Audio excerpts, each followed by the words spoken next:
nosso culto tem sido transmitido pela internet, isso tem alcançado irmãos que não podem estar no templo, alguns que estão longe. E a gente pede aos irmãos que na hora das perguntas, vocês levantem a mão para o microfone chegar até vocês, para os irmãos que estão nos acompanhando pela internet possam também ouvir as perguntas. Então, um pouquinho de paciência. O Júlio vai fazer essa corrida aí, levando o microfone para vocês, para que todos possam participar, inclusive os irmãos que estão mais distantes. Hoje nós estaremos olhando o capítulo 23 de Levítico. Nós estamos na última parte do livro de Levítico, que nós chamamos de a prática da santidade, ou a prática da santificação.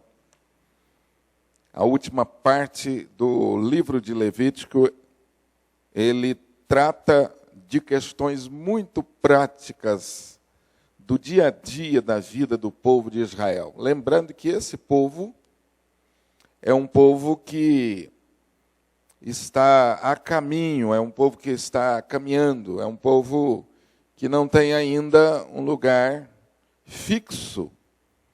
Então, esse povo, depois de um longo tempo na escravidão do Egito, agora, pela graciosa mão de Deus, eles são libertos na liderança de Moisés, e esse povo está agora tomando forma de nação, porque até então eles viviam no Egito.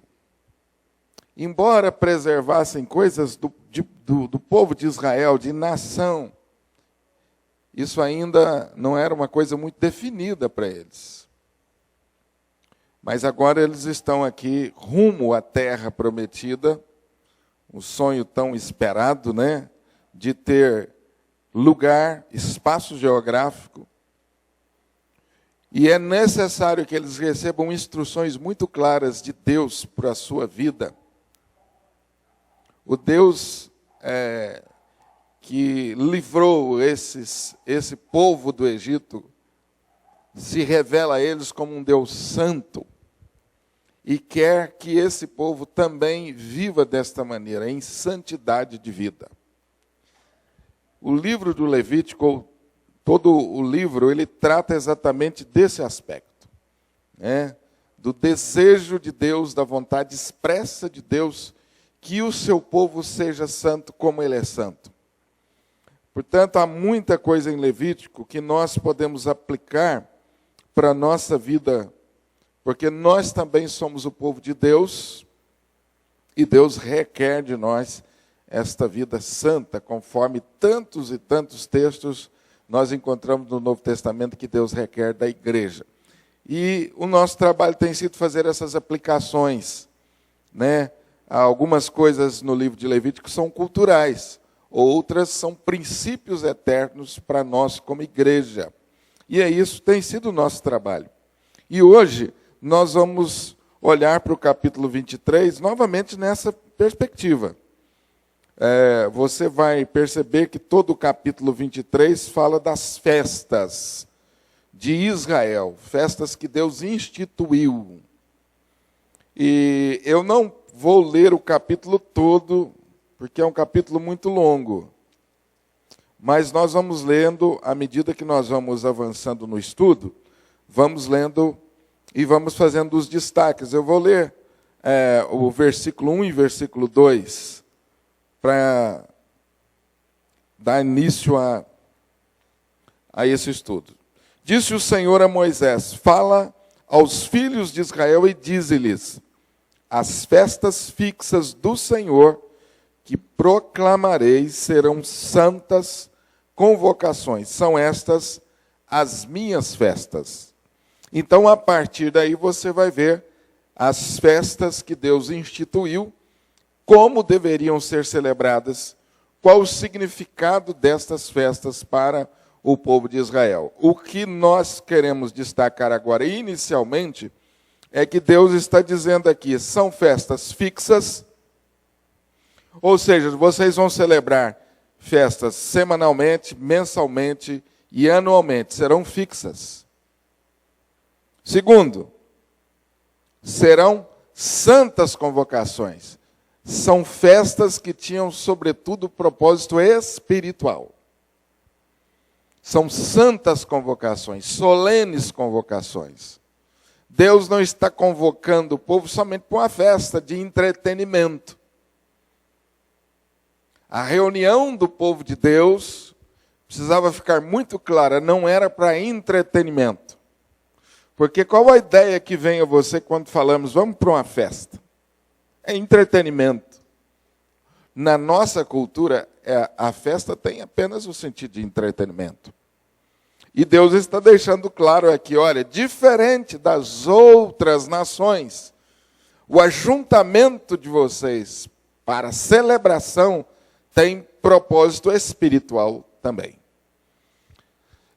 Não quer dizer, baseado naquilo que a gente conhece da revelação da palavra, que Deus não gosta que o homem se alegre, né? Que Deus é contra a alegria, que Deus é contra o encontro social. Não, não é isso. Tanto é que você vai perceber que nas aplicações que nós vamos fazer, que quando estamos em Cristo Jesus, quando nós andamos em obediência e temor a Deus, nós desfrutamos da verdadeira alegria. Com certeza era isso que Deus queria já incutir no coração do povo. Que o entretenimento não trazia a alegria verdadeira. Que a alegria verdadeira, ela era resultante da comunhão com Deus. Por isso eu fiz uma rápida introdução aí na folha, para vocês acompanharem. Uma vez purificados de todos os seus pecados.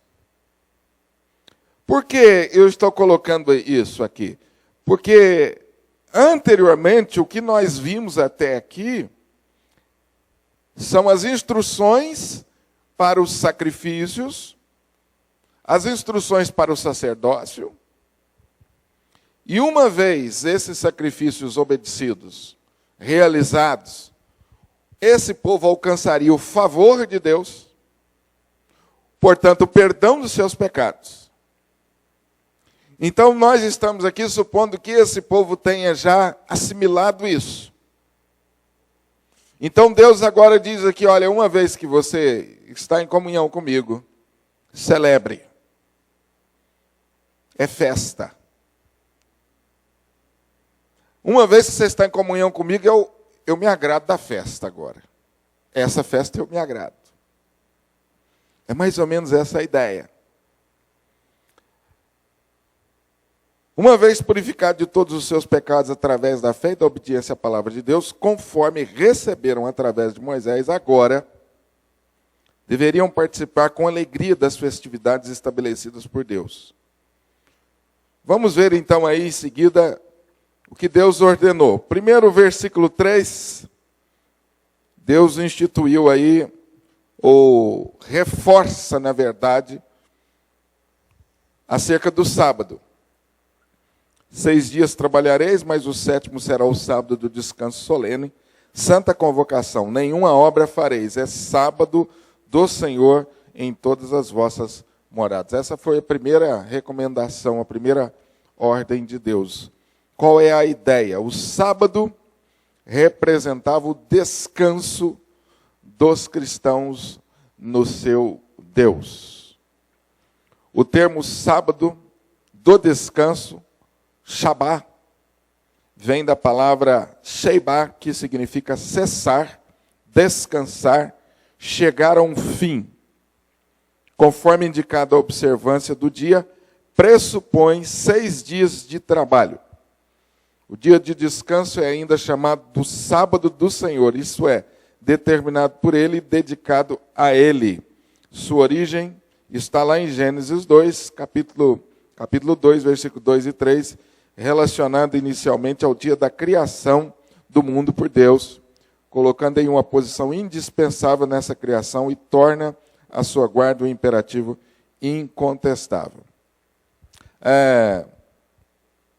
Eu fiz questão de dizer aqui na primeira frase, o sábado representa os cristãos, o descanso dos cristãos no seu Deus.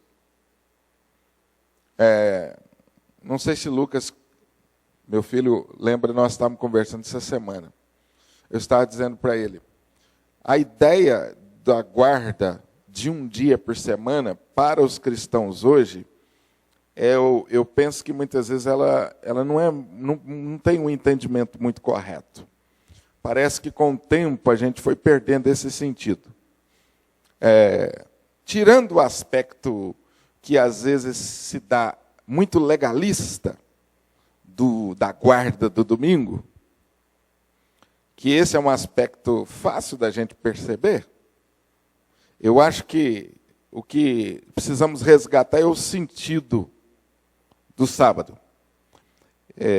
Onde eu vejo mal entendido, tem cristão que fala assim, você não pode ficar o dia inteiro na igreja, não, nas reuniões da igreja no domingo, não, porque não é dia de descanso.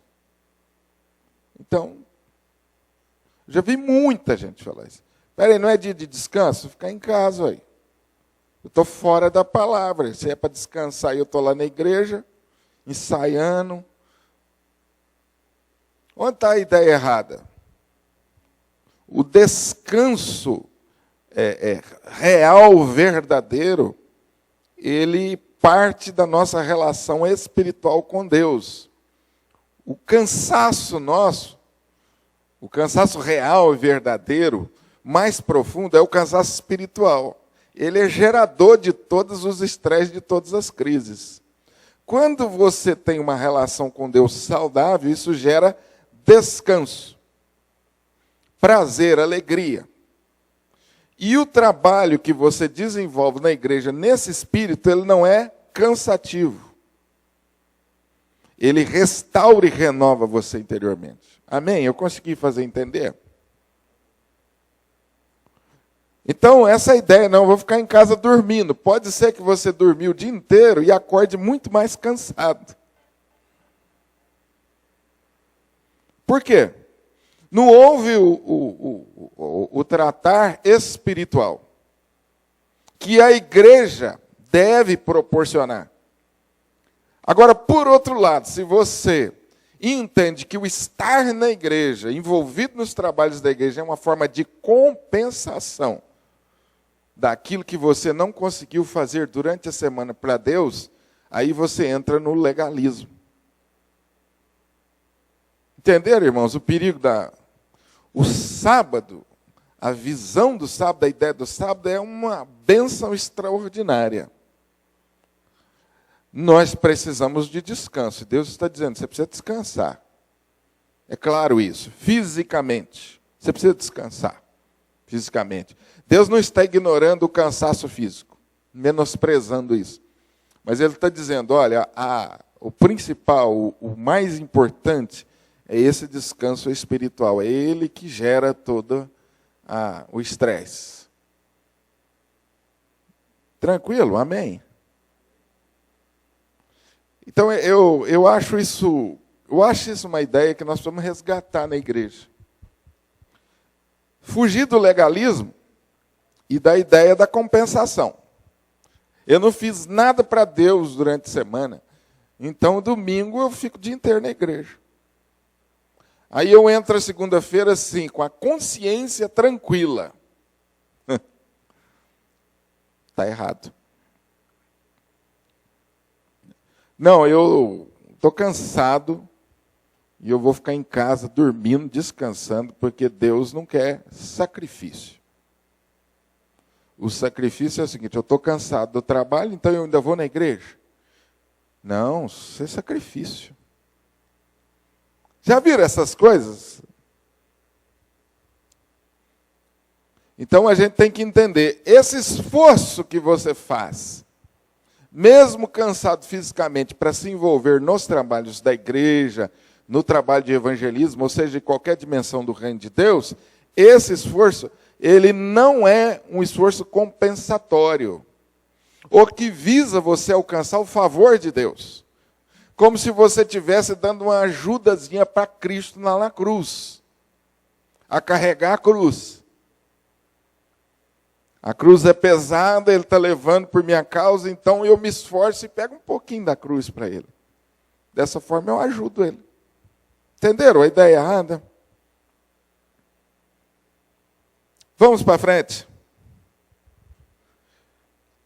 Profeticamente, para aquele grande dia em que o Senhor descansará do trabalho da nossa criação, que está realizando por meio de Cristo, especialmente pela conversão dos pecadores, para habitarem com Ele num descanso que adentrará a eternidade. Então, a guarda do sábado, ela aponta profeticamente para o dia daquele descanso, conforme o autor de Hebreus fala tantas vezes, que a volta de Cristo Jesus, ou quando estivermos em Cristo, plenamente em Cristo, nós entraremos no descanso. Foi outro tema essa semana, né, Lucas? Mas o Lucas tem umas conversas teológicas, Deus faz umas perguntas difíceis para mim, tem hora. Ô pai, como é que vai ser o esquema lá no céu? Não foi, Lucas? Tem muita gente que pensa que lá nós vamos ficar dormindo, né? Descanso. A ideia que, principalmente o Apocalipse transmite para nós, é que nós vamos ter uma intensa atividade no céu, principalmente de adoração. E muitas referências ao Apocalipse é do povo que está de pé adorando, dando a ideia de atividade, de movimento, e não de um estado completo e absoluto de ociosidade. Não é isso. Pois não, doutor Cássio? Só uma? A boa.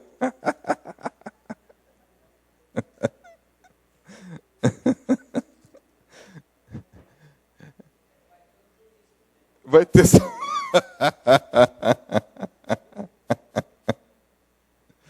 Muito bom, viu? Eu não posso ficar atrás, vai ter só um pastor também. Né, Pedro Paulo? Cada um vai puxar varinhas. Muito bom. A festa da Páscoa. Israel deveria celebrar anualmente a Páscoa, como memorial do livramento da destruição pelo anjo, quando esse passou pelos lares dos israelitas e se desviou por causa do sangue que havia sobre as vergas e as umbrais das portas da sua casa. A festa da Páscoa é tranquila, né, irmãos? Nós estamos, aliás, nos aproximando mais uma vez da celebração da Páscoa. E a gente percebe que a distância que nós estamos do verdadeiro sentido da Páscoa, principalmente, né, essa visão comercial que a gente tem, é incrível. E eu destaco aqui a importância da igreja continuar falando, pregando e celebrando a Páscoa no seu verdadeiro sentido. Ainda que a gente seja cada vez mais uma voz solitária nesse mundo, né? Porque a ideia é muito... A ideia que a mídia transmite para nós é um bombardeio, né? É muito grande. E as nossas crianças, às vezes, vão crescendo com essa ideia de que Páscoa é isso mesmo, né? É um ovo de Páscoa, um coelho. Eu não sei... Eu já tentei descobrir aonde introduzir esse coelho na festa da Páscoa aí. Há tantas versões, mas é cada uma mais absurda do que a outra, né? Essa ideia do coelho. Mas o que mostra para nós é uma distância muito grande do verdadeiro sentido. Então a igreja precisa continuar celebrando o verdadeiro sentido da Páscoa. De que maneira a igreja celebra o verdadeiro sentido da Páscoa, irmãos? Vou fazer uma perguntinha para vocês de classe de catecúmenos, ou de classe de novos membros. De que maneira a igreja celebra a Páscoa? É uma pergunta boa, essa vale um 10, tá? Essa pergunta é boa, vale um 10. O bom presbiteriano não pode errar essa pergunta, não. Bom, eu vou dar uma dica para vocês. Nós celebramos a Páscoa agora. Né, Julinho? Vai ter até uma cantata, né, Jaqueline? Vai ter uma cantata aí de Páscoa, uma vez por ano. Celebramos a Páscoa. Só isso? Hoje, Qual a festa que nós celebramos hoje que representa a Páscoa? A ceia do Senhor. Então, a festa hoje da Páscoa para nós é a ceia do Senhor. Que nós poderíamos celebrar todas as reuniões. Poderíamos. Que a orientação da palavra é todas as vezes que reunirdes. Mas nós, como igreja, como denominação, e quase todas as denominações fazem isso, escolhe uma vez por mês, para evitar que esse rito se torne mecânico. Então é bom entender isso. Às vezes a pessoa, né, Belosia, a gente vai celebrar a ceia na casa, a pessoa fala, não, eu posso tomar, porque eu tomei domingo na igreja. Eu posso tomar? Pode tomar quantas vezes você quiser, todos os dias. Preservando o verdadeiro sentido. A gente leva a ceia nos lares para os enfermos, e às vezes o familiar está lá acompanhando, e ele veio à igreja, mas o enfermo não veio, né? Então ele fica na dúvida se ele pode participar. Muito bem, a festa dos pães asmos. Essa é menos conhecida. Pois não. Eu só queria fazer uma pergunta. Pode fazer e falar à vontade. Qual que é a posição do senhor? Porque a gente, como igreja, nós temos nos tornado, muitas vezes, até meio sincréticos. Porque a Páscoa, na verdade, é uma festa que era celebrada com ervas amargas. Era uma celebração completamente diferente daquilo que se vive. E hoje, mesmo a gente tendo esse conhecimento, como igreja, a gente nos envolve com esse comércio que o senhor disse. O senhor não acha que a gente, como igreja e como, às vezes, uma liderança que instrui, nós deveríamos nos posicionar em relação a isso? Porque a gente acaba alimentando isso? Eu acho que sim. E foi essa a ideia que eu quis dizer para os irmãos aqui. Prioritariamente, inclusive quase toda celebração da Páscoa, eu reforço isso na minha mensagem. A festa da Páscoa era uma festa inicialmente que começava na família. Se você observar lá o texto, você vai ver que cada família deveria separar o cordeiro, sacrificá-lo. E interessante, se tivesse uma família que não tivesse o cordeiro, ou que fosse uma família pequena, ele deveria convidar e repartir o cordeiro. Então, ela era originalmente uma atividade familiar. Todas as famílias deveriam fazer isso, né? Tanto é que o sangue era ungido nos umbrais da porta, preservando a família. Eu acho que, prioritariamente, pastor, nós precisávamos investir aí, começar aí, na casa. Durante um tempo, os meninos lá em casa não ganhavam ovo de Páscoa, não. É meio radical isso. Até filho de pastor cresce ouvindo essas coisas. Mas eu ficava tão indignado com esse negócio, até porque o ovo de Páscoa é tão caro nessa época, né? Eu falei, depois eu compro chocolate, não vai ter ovo de Páscoa, não. Eu sei que é uma reação muito pequena. O mais importante não era nem eu não dar o ovo de Páscoa, era explicar o sentido. Podia até dar o ovo. Mas vou te dar o ovo, isso aqui é chocolate, tem nada a ver com Páscoa. Mas eu acho que, prioritariamente, a gente precisava reforçar essa ideia nos lares. Os pais, as famílias, precisavam ensinar para os nossos filhos. E nós precisávamos, como igreja, também celebrar e explicar, e de alguma forma se manifestar. Mas a verdade é que a gente percebe que realmente, às vezes, a igreja vai sendo envolvida nesse aspecto, né? Eu vivi uma situação uma vez em que fizeram um negócio de coelho na igreja e tudo. Aí eu falei para eles, não vamos com esse negócio para frente, não. Alguém me propôs isso, falei, vamos. Não, mas a gente vai explicar o verdadeiro sentido. Eu falei, não, então vamos ver o que tem coelho. e chocolate com isso. Esquece. Mais importante não era isso, mais importante é explicar o sentido. Mas eu acho que a gente, como igreja, precisava mesmo, de alguma forma, fazer isso e resistir a essa ideia, né? Mas eu acho que, basicamente, se nós trabalharmos em casa isso, nós já estamos fazendo um grande trabalho. E por aí afora a gente vê outras coisas, né? Eu tive problema também com a tal da festa do Halloween e outras coisas.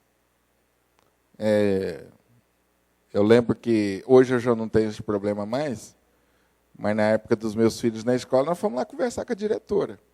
Aí eu me preparei e ela me recebeu muito bem e liberou meus filhos da festa do Halloween. Às vezes os pais me perguntam, pastor, não tem nada a ver, não. Se você for olhar bem a instituição, a razão da festa do Halloween, eu não sinto paz. Você quer dizer que alguém levantasse, não, é pecado, ou você vai expor o seu filho a uma atividade satânica? Eu acho que não precisa chegar tanto. Mas é uma forma de você, como igreja, dizer assim, está errado, não tem nada a ver. Não tem nada a ver com a cultura nossa, não tem nada a ver com nada. E eu não deixo ainda não me convenci que isso não é uma forma de Satanás ganhar espaço na sociedade. Ainda não me convenci disso, não. Agora, muitas vezes na orientação, eu procuro não ser tão radical nesse sentido, que eu acho que é importante explicar o sentido da coisa. Mas, na medida do possível, a gente deve se manifestar. E outras festas por aí que a gente vai longe. Pois não, querido. Papai Noel. Então, vocês estão vendo como é que a coisa é complicada? Eu pensei que você ia me perguntar outra coisa complicada. Festa junina. Meus filhos não participavam, não. Não gosto. Ah, pastor, para mim é festa religiosa. Não gosto. Aconselho não participar. Faço cavalo de batalha disso? Não faço cavalo de batalha.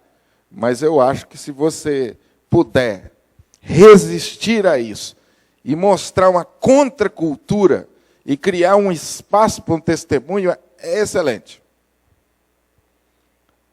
Ninguém lá em casa, meus filhos, pelo menos até hoje, não mostraram isso, não. Tem um aqui que pode me desmentir. Não cresceram revoltados porque não participaram de festa junina e nem porque não ganharam chocolate na Páscoa. Está tudo aí, beleza, os meninos.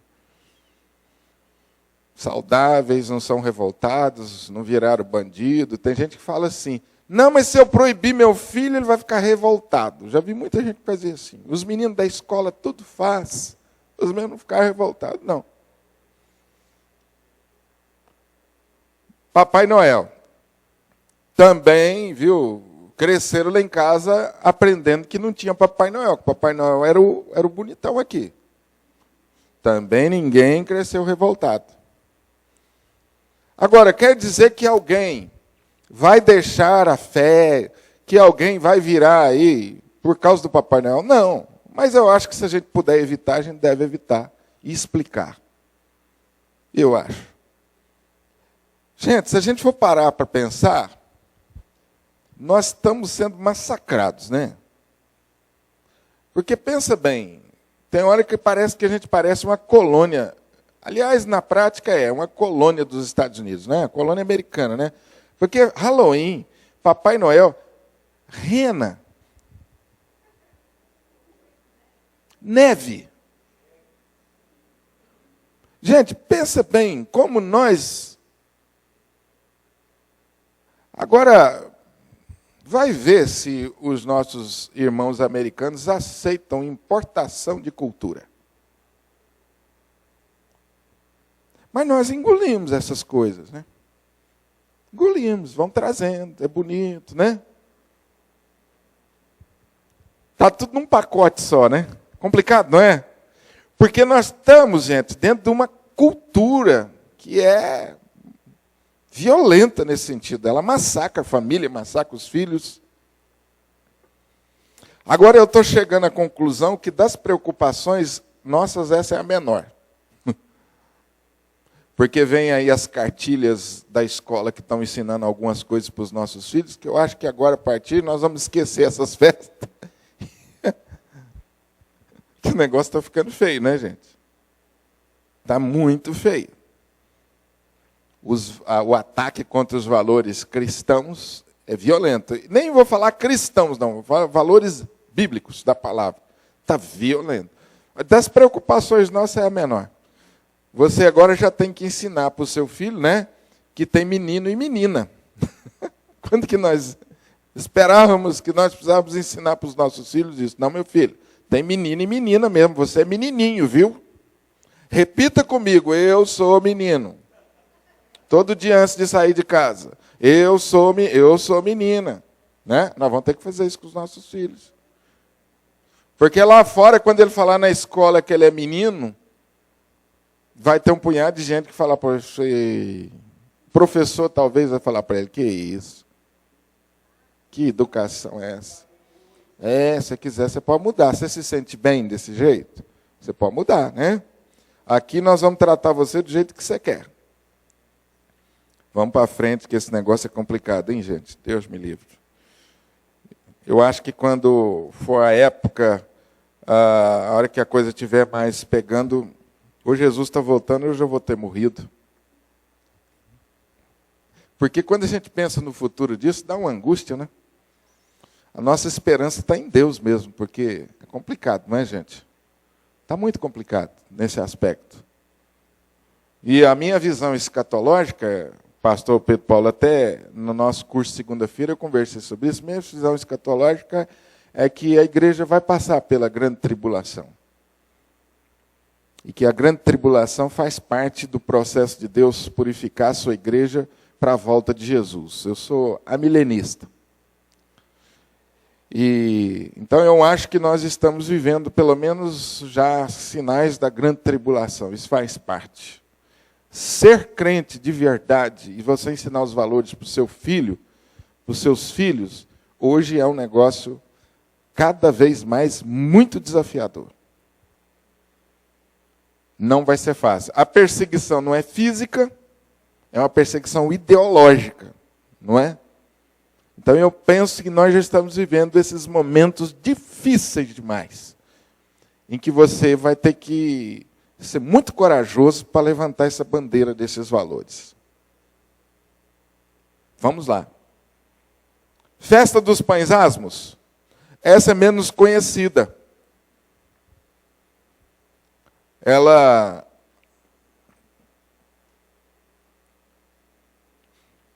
era logo após a festa da Páscoa.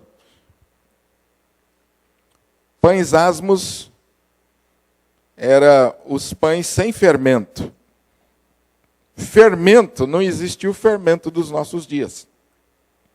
O fermento era qualquer coisa contaminada que você colocava na massa, que era chamado de levedura. O termo fermento ou levedo, no seu sentido mais amplo, é qualquer coisa que pode causar uma mudança na massa maior. Referente às Escrituras, é qualquer coisa que corrompe o ingrediente quando é adicionado. No caso de Cristo, o que isso representa? Ele é o pão da vida. Ele não teve fermento. Ele foi açoitado, dilacerado, traspassado e moído por nós. Uma curiosidade. O pão sem fermento, chamado matzo, é cheio de sulcos na aparência. O matzo é perfurado. Eu não conheço esse pão. Nunca vi. O matzo é o perfurado para que o calor do forno possa passar por todo o seu interior. E ele é feito de uma semente esmagada. Em Cristo, a festa dos pães asmos foi cumprida, pois ele é o pão da vida sem fermento, do qual devemos nos alimentar continuamente para termos vida e vida em abundância. Interessante, né, gente, como Deus usava todos os elementos possíveis para ensinar ao povo essas verdades maravilhosas principalmente a respeito de Cristo. Até o tipo do pão era para fazer o povo, para incutir no coração do povo a pessoa de Cristo. Até o tipo de pão. Outra festa que deveria ser celebrada, a festa das primícias. Essa nós já conhecemos um pouco mais, nós falamos muito sobre isso. A festa das primícias consistia em que deveriam ser apresentados no tabernáculo um molho da primeira colheita de trigo, feita na terra de Canaã. Esta primeira colheita deveria ser consagrada ao Senhor, para que os israelitas fossem aceitos por ele. Como todas as outras festas, essa também aponta para Cristo, que é a primícia da criação e particularmente do povo de Deus. Sem que ele se oferecesse ao Pai como representante de toda a colheita, ninguém poderia ser aceito como filho de Deus. É importante frisar que essa oferta deveria ser feita num domingo, que foi o dia em que Jesus ressuscitou como sinal da aceitação pelo Pai da sua obra de redenção pelos pecadores. Vamos para frente?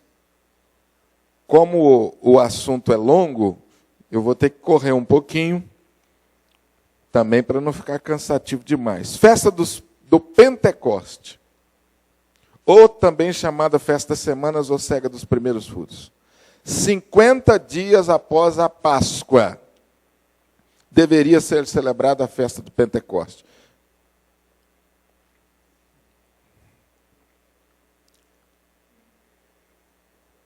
O Pentecoste caía também num domingo e deveria ser celebrado todos os anos num domingo contado a partir do domingo da Páscoa. Sem dúvida nenhuma, apontava para o derramar do Espírito Santo, conforme Atos 2, que aconteceu exatamente naquele dia em que se celebrava essa festividade em Israel. Tranquilo isso aqui para os irmãos? Quando a gente estuda Atos capítulo 2, você vê essa referência ao Pentecoste. As raízes dessa festa estão lá no Velho Testamento. Então os israelitas estavam celebrando normalmente as festas israelitas, os judeus, né, no Novo Testamento, celebrando as festas já nos dias de Jesus. Essas festas já haviam sido deturpadas no seu real sentido, mas o judeu guardava muita coisa. Então, ao celebrar essa festa, cumpriu-se exatamente a promessa de Jesus de descida do Espírito Santo. Cumprindo a promessa de que o Espírito Santo estaria definitivamente com a igreja e não mais seria retirado. Certamente esse foi um dia especial para Deus e para todo o seu povo espalhado na face da terra. Porque foi início do estabelecimento da igreja em todo o mundo. Deus não mais seria o Deus de Israel, mas o Deus de todos aqueles que em todas as nações constituem o seu povo por estarem unidos pela fé em Cristo. Uma nova aliança seria colocada em marcha a partir daquele dia em que todas as nações do mundo. Isso é marcado por uma ocasião para ser festejada com muita alegria, porque a bênção de Abraão chegaria aos gentios em Cristo Jesus, para que recebessem pela fé o Espírito prometido. A antiga aliança é agora, então, substituída pela nova aliança. Amém? Em alguns cultos à noite, nós vamos estudar o Pentecoste e o seu significado para nós hoje. Então, vou guardar algumas coisas para a mensagem do culto à noite, que eu quero falar com vocês em alguns cultos à noite sobre o crescimento da igreja. E nós vamos estudar esse texto. Qual o sentido do Pentecoste hoje para nós? Festa das trombetas. essa festa também é muito interessante, embora ela tenha poucas referências. É uma festa interessante. Festas das trombetas, ou é chamado pelos judeus de Yom Teruah, o dia do estrondoso despertar. O sacerdote ficava em pé, no parapeito a sudeste do templo, e soava o chofar, para que fosse ouvido em todo o vale ao redor. Assim que o sacerdote soava o chofar, os tementes a Deus, verdadeiros servos, interrompiam imediatamente a colheita. Mesmo que ficasse ainda mais para ser colhido, deixavam tudo lá no mesmo campo. Era a época do trigo e eles paravam tudo que se dirigia para o templo para a adoração do dia do Ano Novo, a festa das trombetas. Era uma solene convocação da nação com sonidos de trombeta, e nenhuma obra deveria ser feita neste dia. Isso seria um feriado nacional pela importância da expiação que se faria no 10º dia daquele mês. Interessante que a festa das trombetas, ela era 10 dias antes da festa principal, que era o dia da expiação. Então tocava-se a trombeta, e esse povo era reunido, já separava aquele dia, era um feriado, né? E eles já celebravam aquela festa pensando no principal, que era a festa da expiação. Qual é o sentido disso? Jesus usou essa ilustração para descrever a sua segunda vinda. Paulo associa claramente o soar das trombetas com a segunda vinda de Cristo sobre as nuvens. Festa da expiação. A palavra expiação, kippur, literalmente significa cobertura do pecado. Nós estudamos essa festa aí nos capítulos anteriores. A festa da expiação era a oferta que era feita pelos pecados, todos os pecados cometidos durante o ano. Era mais ou menos a ideia assim: se faltou alguma coisa durante o ano, essa festa completava. Então essa era a festa mais importante. Era como se houvesse da nossa parte algum esquecimento, ou algum relaxamento na nossa vida espiritual, alguma coisa que nós deixamos por confessar. O dia da expiação era um dia em que você passava tudo a limpo. Um dia por ano. Esse dia o sumo sacerdote entrava no Santo dos Santos. Israel deveria chorar pelos seus pecados. Essa festa tinha uma característica diferente das outras, porque a alegria desse dia deveria ser manifestada depois que eles afligissem as suas almas, confessando seus pecados, e depois de terem sido feitos os serviços relativos à expiação do pecado e de todo o povo pelo sumo sacerdote. Nesse dia o sumo sacerdote oferecia um novilho por si mesmo, e então entrava no Santo dos Santos e expiava todos os pecados do ano todo que não haviam sido expiados. Apenas nesta data ele assim fazia. Então essa era a festa principal podemos dizer assim, sem desprezar nenhuma, porque conforme o texto, versículo 1 e 2, todas deveriam ser observadas, mas essa, sem dúvida, tinha um significado mais amplo.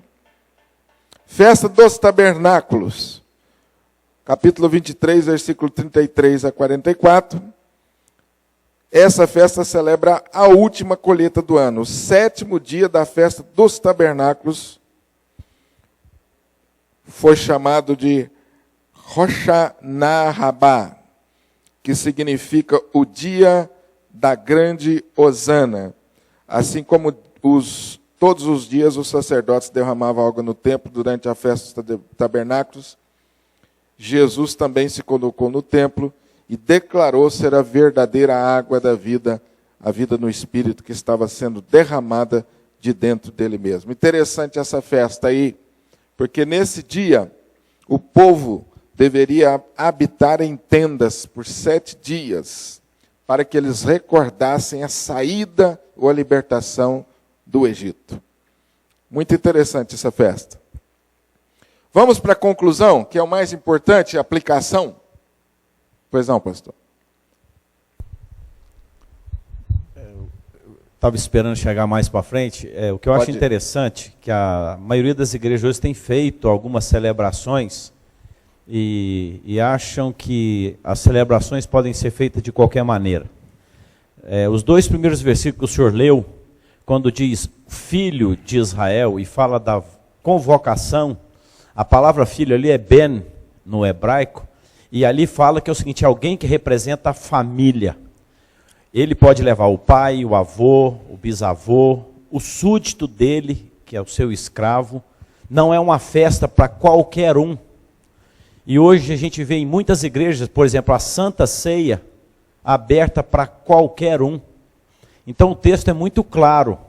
E a palavra convocação, no hebraico que é mikri, ela diz o seguinte, que é uma reunião religiosa. Ela é uma convocação onde Deus chama aqueles com quem Ele quer ter relacionamento. Então essas festas, primeiro, ela não é aberta para qualquer um. De fato, ela tem uma direção para aqueles que são filhos, que fazem parte da mesma família. E na verdade, ela é um chamamento que Deus faz para esses que fazem parte dessa família.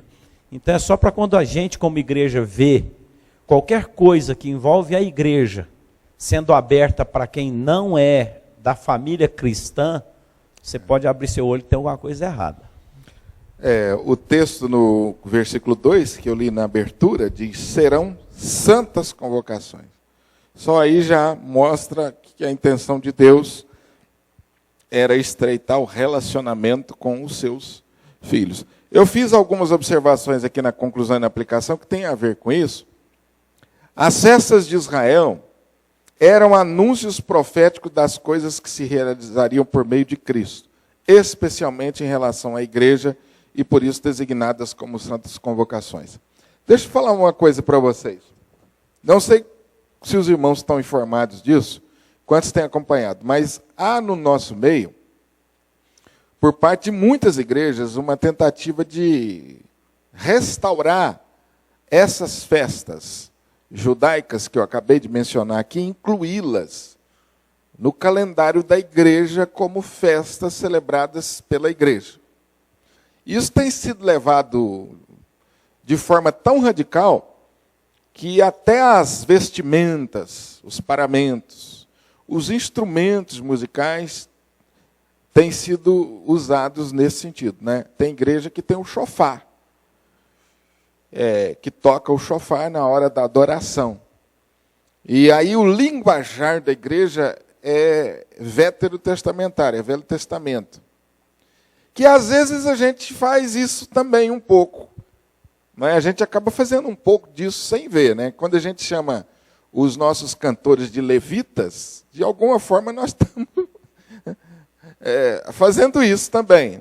E precisa ficar claro, né, que levitas somos todos nós, adoradores somos todos nós somos o povo de Deus, não existe essa diferenciação mais. Mas esse linguajar que hoje muitas vezes a gente usa é nesse sentido. Quando eu falo aqui, na conclusão, que essas festas eram anúncios proféticos de coisas que se realizariam por meio de Cristo, a gente tem que entender que essas festas tinham uma aplicação diferente para o povo de Israel. E aí destaca-se o aspecto cultural. Por que é importante a gente estudar a Bíblia, que eu tenho falado tantas vezes com os irmãos, para a gente não cair nesse erro que a gente tem visto algumas igrejas caírem. Você tem a sensação de que você está entrando, você está fora do Brasil, que você está entrando em Israel. A gente não é muito de sair da igreja para visitar outras igrejas. Aqui em Uberlândia eu não sei se tem alguma igreja nessa característica, mas São Paulo tem. Mas na internet você vai ver isso demais. Na internet, quem gosta de dar umas navegadas por aí, vai ver muito esse aspecto aí dessa tentativa de judaizar a igreja evangélica, né? Vamos dizer assim, a igreja cristã, de judaizar, restaurando essas coisas. Isso não é só uma simples distorção da palavra de Deus, não. Isso tem consequências muito sérias. Até porque você percebe que tem muitas lideranças que aproveitam desse tipo de coisa para manipulação dos seus fiéis. Normalmente é um sistema meio ditador, né? O pastor que vai pregar, o que vai trazer a palavra, é um cara mais assim, tem uma entrada diferente, a roupa dele é diferente, né? Parece que é um cara meio assim fora desse planeta. Né? É o sumo sacerdote, né? A bênção dele é diferente, o toque dele é diferente. Observem isso. Então eu acho que por trás dessa ideia de ressuscitar isso aí tem, na verdade, um objetivo de manipulação dessa liderança. Eu tenho falado demais isso nos cultos à noite, tem hora que eu fico até preocupado, porque esse negócio de ficar criticando demais também é meio pedante, meio chato. Mas nós estamos vivendo uma situação na igreja evangélica no Brasil, gente, que nós nunca vivemos. Um negócio estranho. Né? Um negócio estranho. Então, às vezes, a gente, como pastor, precisa falar dessas coisas para alertar. Cuidado com o que você assiste na internet, com o que você ouve. Né? Cuidado com o que de onde você está bebendo. Por isso a importância de estudar a palavra, porque tem muita gente arrastada para isso. E é uma coisa muito envolvente. Eu lembro que quando eu fui em Israel, eu e Jaqueline, o guia da nossa excursão, o pastor, ele disse assim, olha, toma cuidado, porque tem muita gente que vem em Israel e fica louco. Aí nós ficamos assim, como assim? Ele falou, não, tem gente que vem aqui e parece que perde o equilíbrio, e aí o cara coloca a mochila nas costas e fala assim, eu vou andar por onde Jesus andou. Aqui é uma terra santa onde Jesus andou, aqui é diferente. O cara coloca a mochila e vai fazer os passos de Jesus e por ali ele fica. Entenderam? O cara desconecta da realidade. O clima, a ideia, sei lá, alguma coisa envolve a pessoa de uma forma que ele fica meio... E o judeu acha bom isso, né? Porque ele vai faturando, né? Jesus provavelmente pisou aqui, aí todo mundo vai lá e pisa, né? Vira um buraco lá, porque todo mundo passa lá o pé. Que Jesus provavelmente pisou aqui. Só que para você pisar ali tem que pagar $10. Você pisa, paga $10. E ele fica ali do lado. $10, $10, $10. $10, tudo lá é dólar, $10, $10. É impressionante. Tem muita gente que pira a cabeça. Então, essa onda judaizante está aí. E a gente precisa entender aí como que nós vamos aplicar essas questões do Velho Testamento na igreja hoje. Todas essas festas apontavam, isso aqui é muito importante, para a reunião de Cristo com o seu povo. Era o símbolo da comunhão, da alegria e descanso que desfrutariam aqueles que nele confiam e temem e guardam a sua palavra. Então veja que todas essas festas, elas tinham aplicação profética, elas apontavam para algo que aconteceria, que se cumpriu. As festas do povo de Israel tiveram um propósito cultural e espiritual para aquele povo naquele tempo. Hoje, como cristãos, não precisamos mais celebrar esses ritos como parte da nossa adoração a Deus. Tranquilo, gente?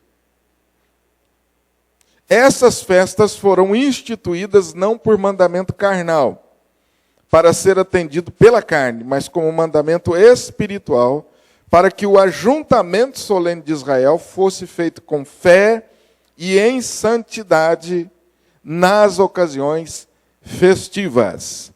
Mas ao longo das gerações eles transgrediram o mandamento pela falta de fé e de santidade, de modo que foram proferidas contra eles as palavras que temos em Isaías capítulo 1, versículo 11. Aliás, todo o capítulo 1 de Isaías fala sobre isso. Eu separei apenas isto. Quando Deus diz assim, através do profeta: as vossas festas da lua nova e as vossas solenidades, a minha alma as aborrece, já me são pesadas, estou cansado de as sofrer. O que é que Deus está condenando aqui? Vocês estão celebrando ou a igreja está reunida apenas para cumprir uma formalidade. Ninguém está com o coração naquilo que está fazendo. Por isso eu odeio essas festas de vocês, me aborrecem. Essa foi a palavra de Jeremias para o povo de Israel.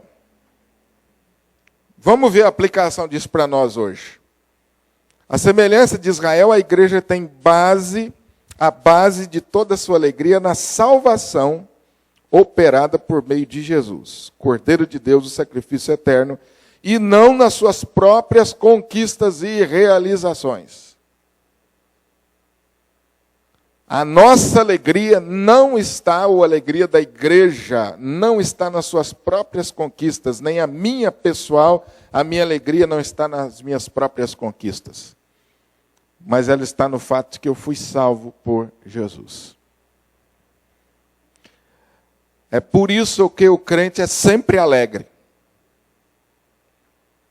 Por isso que a gente diz isso, sou feliz com Jesus, né? A gente canta lá no Salmo 108.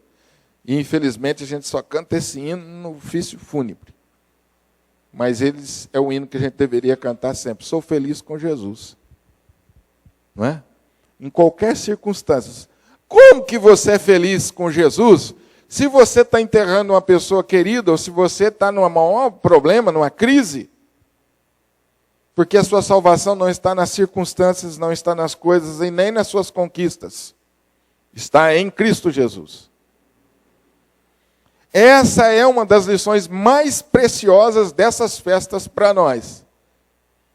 Porque depois de incutir no coração deles a ideia de que eles precisavam de que alguém morresse para a salvação deles através do sacrifício, e que através da morte de alguém eles receberiam a salvação, e o perdão dos seus pecados seria então possível, isso deveria ser suficiente para aquele povo celebrar a Deus o resto de suas vidas.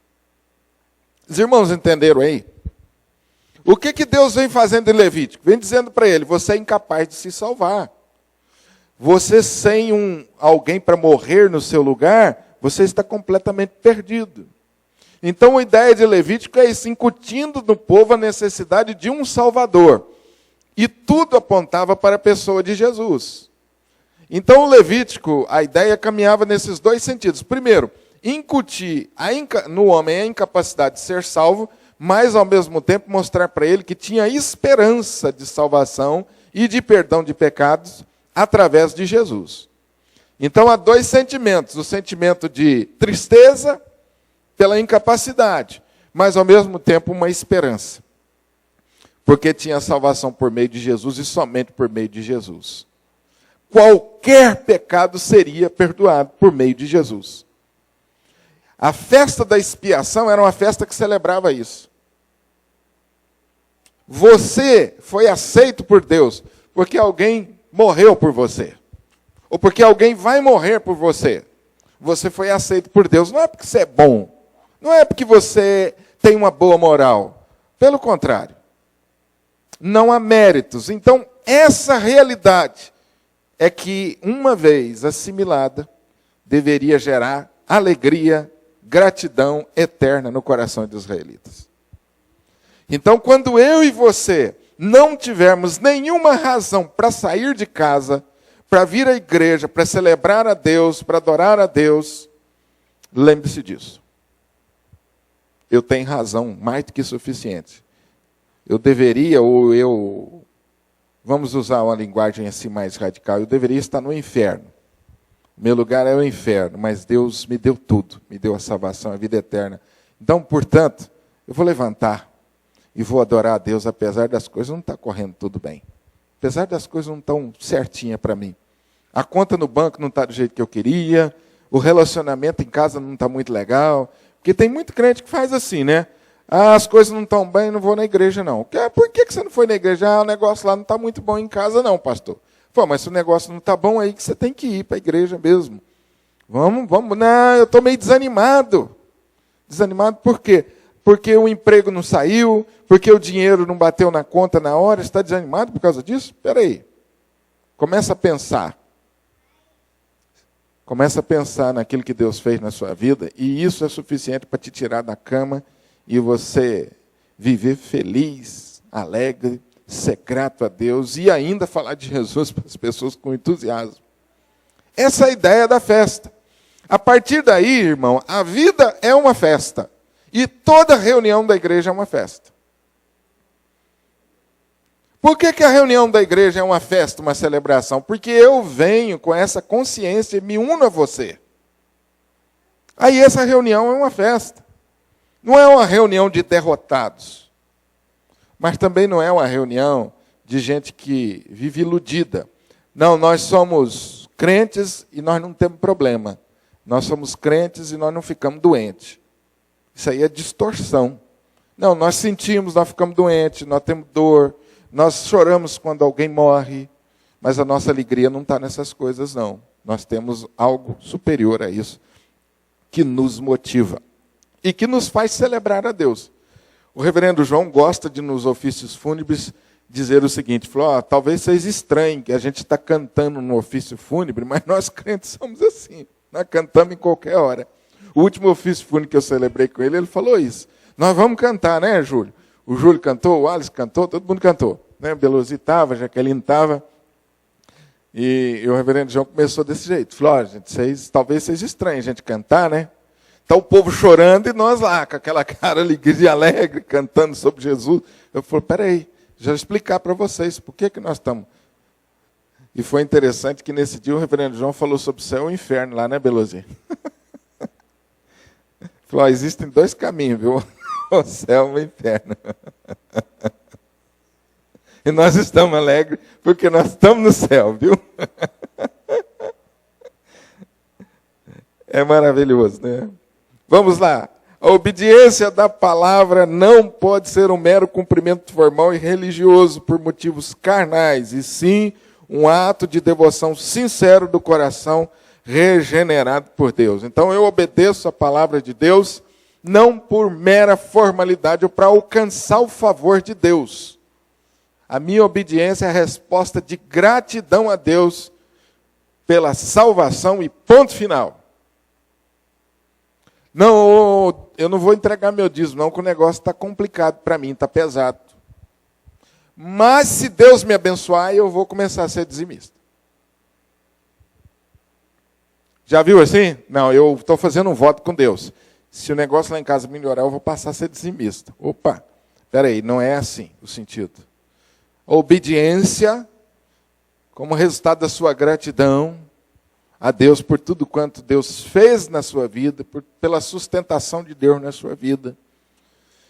E ponto final. Se a bênção da multiplicação vier, meu irmão, aleluia, se cumprir, amém. E na maioria das vezes ela se cumpre. E quando ela não se cumpre, é Deus ensinando para a gente esse sentido da obediência. A semelhança de Abacuque, né? Ainda que não haja gado no curral e nem haja mantimento, todavia eu faço festa na presença do Senhor. A minha vida é uma alegria. E o negócio estava complicado por lado de Abacuque, né? Considerando tudo quanto Deus fez por nós, a nossa vida, a despeito das circunstâncias, deve ser uma constante celebração jubilosa dos atos de Deus. Nem por isso hipócrita. Tem crente que fala assim, irmão, tudo na bênção. Aí você responde para ele, fala assim, o negócio está feio. Falou, que isso, irmão? Que isso? Você é obrigado a falar que está tudo bem. Você não precisa falar que está tudo bem. Porque tem gente que acha ruim. Você tem até medo de responder. Porque ele acha que você está em pecado, ele acha que você... Que isso? É falta de fé sua você falar que a coisa não está bem. Não é errado você falar que não está bem. Não, a coisa não está bem não, o negócio está complicado, mas né, eu estou em Cristo, tenho esperança de que Deus vai mudar, estou orando, estou me esforçando, mas não precisa mentir que o negócio está apertado para o seu lado, não. E a gente precisa entender isso. Ô, irmão, então senta aqui, vamos orar. O que você está precisando? Porque tem gente que faz isso até com medo de você pedir alguma coisa, né? Irmão, a coisa não... Como é que está? Não está bem não. Eu falei, já vai pedir alguma coisa. Aí bate nas costas do irmão e fala assim, mas vai melhorar. Tchau, Deus te abençoe. Né? Às vezes é assim a coisa.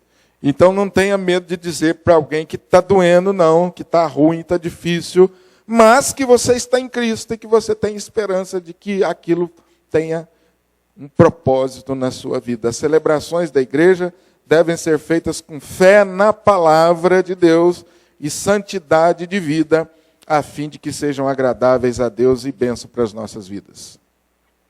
O pastor Pedro Paulo levantou o problema da ceia. Problema não, a questão de servir a ceia para todos. Eu acho que nós precisamos na igreja ter discernimento. O não crente, ele é sempre bem-vindo nas nossas reuniões, sempre. A Bíblia diz que nós devemos ser acolhedores, hospitaleiros, amar até os nossos inimigos. Devemos dar lugar de honra para ele, como às vezes, né, a gente pede, arruma um lugar para ele sentar, um lugar bom, perto do ventilador, enquanto não tem um ar-condicionado, por causa do calor, dá uma Bíblia para ele, receba bem ele. Tudo isso é bíblico, mas nós precisamos ter discernimento, que tem algumas coisas que não se aplicam a ele, se aplicam a nós como crentes. E nós precisamos ter discernimento disso. A ceia do Senhor é uma festa para os que estão em Cristo Jesus. Eu discuti esse pouco tempo aí com a pessoa, porque a pessoa disse que acha que tinha que dar ceia para todo mundo. E foi na nossa classe de novos membros aqui. Discuti assim, né, no bom sentido, estava explicando. Como que você entende lá? Examine-se, pois, o homem a si mesmo e assim o quê? Como que você vai fazer o autoexame sem o Espírito Santo? Para o verdadeiro cristão não existe autoexame sem o Espírito Santo, gente. Autoexame sem Espírito Santo é um autoexame deficitário. Hã? É pior do que o SUS. O que me leva ao convencimento do meu pecado é o Espírito Santo, ele que lança luz no meu interior, porque senão está tudo bem para mim, não é? Eu vou diminuir o peso do meu pecado, o peso dos meus erros, eu não vou sentir isso na realidade, é o Espírito que me guia. Por isso eu creio que a ceia do Senhor deve ser servida para aqueles que estão em Cristo e orientados. Agora, às vezes o pessoal fala, pastor do céu, o que foi, meu irmão? O fulano não é crente e tomou a ceia. Calma, não vai morrer por causa disso, não está em pecado. Na primeira oportunidade, explica para ele. Alguém da família pode explicar. Eu lembro que ali, nessa banda direita, lembro como se fosse hoje, nós trouxemos uma visitante na igreja, pela primeira vez aqui, uma moça. E os rapazes estavam todos querendo namorar com ela, que ela é muito mais bonita, então a gente disputava quem ia sentar do lado dela. Aí um dia eu consegui essa graça, de sentar do lado dela, e aí serviu Santa Ceia. E esses dias eu estava lembrando dela disso, porque hoje ela é crente. Aí ela olhou para todo mundo tomando a Santa Ceia, ela virou e falou assim, só isso, Honório? E aí eu tive que explicar para ela, por que era só isso? E ela pensou que era vinho mesmo, ela queria um golinho maior. Né? Então a ceia do Senhor é para o cristão e ele tem ali uma oportunidade maravilhosa de explicar por quê. Porque a Bíblia diz que a Santa Ceia é forma de proclamação. Se ela é forma de proclamação, você pode aproveitar ali e explicar para o não crente. O que é que nós estamos fazendo? E ele vai te perguntar, eu posso participar? Pode, desde que você entenda o que você está fazendo, desde que você faça isso e aquilo, e aí você vai levá-lo a Cristo e evangelizar. Nós não precisamos ter vergonha disso. Às vezes a gente fala assim, Eu já conversei com o pastor assim, não, nós abolimos a Santa Ceia no culto à noite porque tem muito visitante. Gente, sinceramente, isso ainda não entrou na minha cabeça. Abolimos a ceia do Senhor porque tem muito visitante. A ceia é excelente para evangelizar. Só depende de você ter sabedoria, do enfoque que você vai dar. Mas é excelente para evangelizar a ceia. Não fique com medo. Gente, até hoje eu não sei. Pode ser que eu esteja enganado, mas eu não vi alguém que não tenha voltado à igreja de visitante porque não participou da ceia. Eu não conheço alguém que falou assim, eu não vou lá na sua igreja não, porque vocês não me deram ceia. Eu conheço, por exemplo, batista, conheço pentecostal que não tomou ceia e ele ficou magoado com a igreja do outro e falou que não vai lá mais. Porque a igreja batista, há um tempo, tem algumas até hoje que fazem isso, que não serve Santa Ceia para nós, presbiterianos. Então eu tenho uns irmãos presbiterianos que falaram assim, eu não vou lá naquela igreja não, porque lá eles não me dão ceia, nós somos irmãos, mas eles não me dão ceia, eu não volto lá mais. Então eu já ouvi isso de crente, mas de não crente, eu não ouvi isso ainda. Mas eles ficam assim, e agora? O que é isso? Aí você explica. É excelente, gente, para a oportunidade. Nós, como igreja, não precisamos ter vergonha disso, não. Pois não. A gente que veio a gente fala às vezes do visitante, a gente quase que direciona para o católico.